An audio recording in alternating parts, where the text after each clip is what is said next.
Je ne sais plus ce que je disais. Non mais l'attention d'une enfant. Et ça veut faire des vidéos d'1 heure.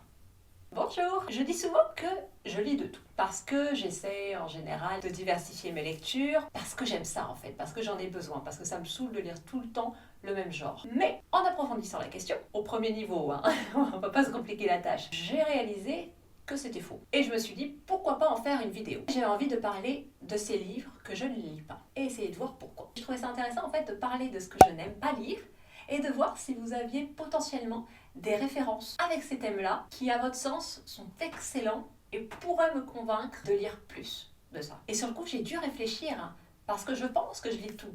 Mais en vérité, c'est faux. Par exemple, je lis excessivement peu de poésie. Je dois lire un recueil par an. Je pense que je n'ai pas été suffisamment éduquée et je n'ai pas eu envie de m'éduquer plus à ce sujet.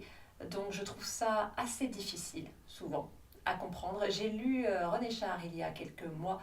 J'avais beaucoup aimé, c'était très intéressant, très intelligent aussi. Mais ce n'est pas ce qui me fait le plus plaisir à lire. Et pour moi, la lecture se rapproche de cette notion de plaisir. Je sais que pour d'autres personnes c'est différent, moi j'ai besoin de ça. En partant de la poésie, à quel moment, ces 3 dernières années, est-ce que j'ai lu du théâtre? Je crois que j'ai écouté une pièce audio seulement. Et c'était parce que j'avais un tournage, en fait, parce que ça m'arrive, ma vie est très bizarre. J'avais un tournage pour une adaptation ciné d'une pièce de théâtre. Donc je m'étais dit que j'allais quand même la lire ou l'écouter. Je ne sais pas si vous savez, mais France Culture propose des interprétations audio de pièces de théâtre. Je pense que lire le texte m'aurait plus ennuyé. Il y a certaines pièces que j'ai beaucoup aimées. Cyrano de Bergerac, je trouve ça formidable. Je pense que c'est la pièce de théâtre avec laquelle tout le monde doit commencer parce qu'elle est simple, elle a tout ce qu'on veut dans une pièce de théâtre, elle est parfaite. Très émouvante également. J'ai souvent tendance à préférer voir le théâtre que le lire. Et là, c'est pas du tout une question d'argent ou autre. Il y a énormément de pièces de théâtre disponibles sur Internet gratuitement. Vous en trouverez plein sur YouTube. Par exemple, Shakespeare, je préfère le voir que le lire. Je ne lis aussi pratiquement jamais de livres qui abordent le thème de la maladie. Parce que c'est un thème que j'ai connu, qui m'a ruiné ma vie. J'ai pas envie de revivre ça dans un livre. Il y a certaines maladies forcément qui touchent plus que d'autres, parce que je pense que personne n'est épargné. Nous sommes tous et toutes dans une situation où on a dû voir des proches souffrir, où on a dû souffrir soi-même, et on n'a pas forcément envie de revivre ça. Donc pour certaines personnes, ça peut être cathartique. Ce n'est pas mon cas. Je préfère me tenir éloignée de ce qui me fait souffrir. Je prends très peu de plaisir à la souffrance. Je n'aime pas non plus les sagas familiales. À nouveau, parce qu'il y a cette notion de souffrance. Les sagas familiales, vous ne pouvez pas échapper au ressenti de mélancolie et de nostalgie. Je ne supporte pas la nostalgie. Autant la mélancolie, oui, ça va.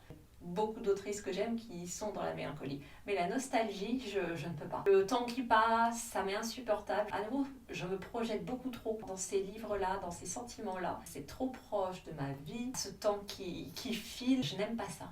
J'en ai lu quelques-unes des sagas familiales.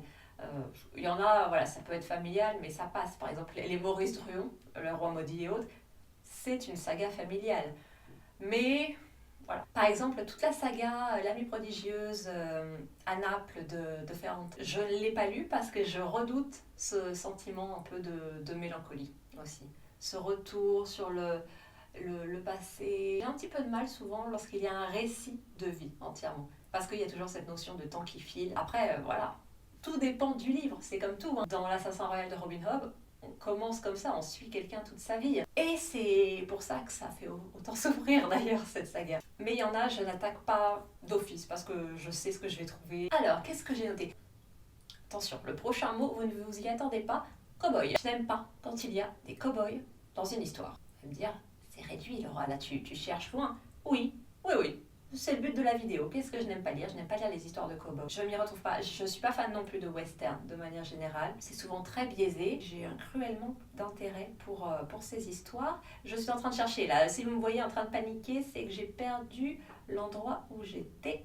Alors là, tout bêtement, le young adulte. Je lis très peu de young adulte. Je suis en train de chercher la dernière fois que j'ai lu un ouvrage young adulte. J'ai pas l'impression que j'ai lu ces dernières années en tout cas. C'est pas forcément parce que je n'aime pas ça, parce que je trouve qu'il y a de très bonnes qualités en young adulte. Il y a beaucoup de bons romans avec des autrices et des auteurs qui sont vraiment engagés et je trouve ça extrêmement important et intéressant. Mais il y a aussi énormément de lecteurs et de lectrices de ces livres, notamment sur YouTube. Donc voilà, on vous en parle quand même beaucoup.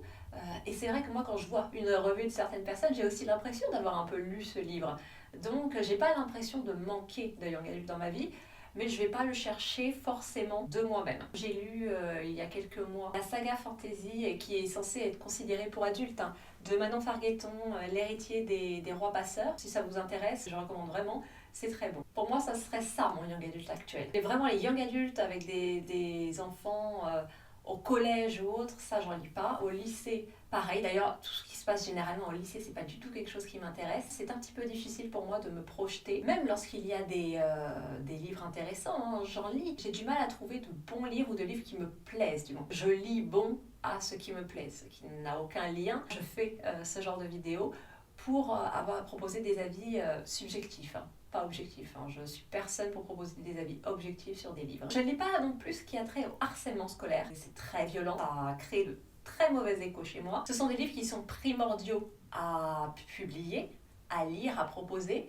mais voilà, c'est comme tout, tous les livres ne conviennent pas à tout le monde. Et c'est ce que j'avais envie de montrer dans cette vidéo, je pense. Autrement, je lis assez peu de mémoires ou de biographies. Et ma justification va être la même que depuis le début de la vidéo. En fait, je pense qu'on comprend ce que j'aime pas trop, non? Ces vies qui passent, c'est quelque chose qui ne m'intéresse pas. Parce que je dois avoir une angoisse sur ça. C'est bon, oui, je le sais. J'ai pas du tout d'angoisse de la mort, mais plutôt la mort des autres, donc du temps. Ma mort ne m'angoisse pas. Il y a quelques biographies qui m'avaient intéressée. Blonde de Joyce Carol Oates, qui s'attachait à la vie de Marilyn Monroe, était extrêmement intéressant. Parce que le point de vue pris, les choix artistiques, créatifs, littéraires, étaient intéressants. Et parce que c'est une autrice extrêmement talentueuse qui sait nous porter et qui a pris un personnage qui permet d'étendre le débat au-delà de cette personne. Voir toute la misogynie dans le milieu du cinéma, la politique aussi, de la société en général. C'était intéressant. Lorsque ça m'est proposé, je peux aimer les biographies. Les mémoires, c'est peut-être un petit peu compliqué. Je n'ai pas lu, par exemple, les journaux de Virginia Woolf. J'ai peur d'être extrêmement déçue. Je sais que beaucoup de gens aiment ça, mais je sais que c'est tout de même là où la grosse part de la personnalité de l'autrice ressort. Et je ne pense pas être prête pour ça, notamment parce qu'elle s'est suicidée, et donc j'ai peur de l'accompagner dans ce cheminement. S'il y a des personnes qui ont lu ces journaux, n'hésitez surtout pas à me donner votre avis sur ce que vous avez perçu de ceci, ça m'intéresserait beaucoup. Les livres de développement personnel, je n'en lis pas du tout, ça me stresse, je n'aime pas qu'on m'impose des choses, et j'ai l'impression que les livres de développement personnel partent dans une exhortation à être meilleur, à être plus dynamique, à être plus travailleur, à vouloir plus, à réussir. Voilà, on est toujours dans des notions d'objectifs, souvent. Même objectif, par exemple dans la méditation, quoi. Il faut à tout prix être calme. J'ai beaucoup de mal avec ça. Ça ne m'intéresse pas, ça me gêne et je trouve ça presque mal. D'ailleurs, on voit certaines dérives de certains livres de développement personnel et ça ne m'étonne pas. Ah, et j'ai un dernier. Je lis assez peu de romans graphiques. Alors ça peut paraître fou, hein, parce que j'en ai énormément chez moi. Je suis un peu obligée en général de me forcer à aller lire, ce qui est chiant, parce que je me dis, mais t'as accès quand même à beaucoup de livres, pourquoi tu te forces? Peut-être parce que les livres que j'ai chez moi, ce ne sont pas forcément ceux qui me plaisent le plus ou qui me donnent le plus envie. Il y a beaucoup d'autrices qui écrivent des ouvrages graphiques en ce moment, qui me tentent beaucoup, et c'est pas vraiment ce qu'il y a chez moi. Moi, c'est plus du classique, et c'est très bien, mais c'est pas ce qui me plaît le plus en termes de bande dessinée, par exemple. Je pense que je dois lire, allez, 10 ouvrages graphiques par an seulement. Ça, c'est vraiment quelque chose que j'aimerais changer, parce que c'est une œuvre extrêmement diverse. Hein. Il y a les dessins, il y a le scénario, il y a la couleur, il y a la traduction. Ça engage énormément de personnes, et je pense que c'est une industrie qui... Alors bien entendu, la batterie m'a lâché, je vous prends sur téléphone. J'espère que cette vidéo vous aura plu. N'hésitez pas à partager dans les commentaires quels sont vous, les tropes, les genres, les thèmes qui vous empêchent de lire un livre.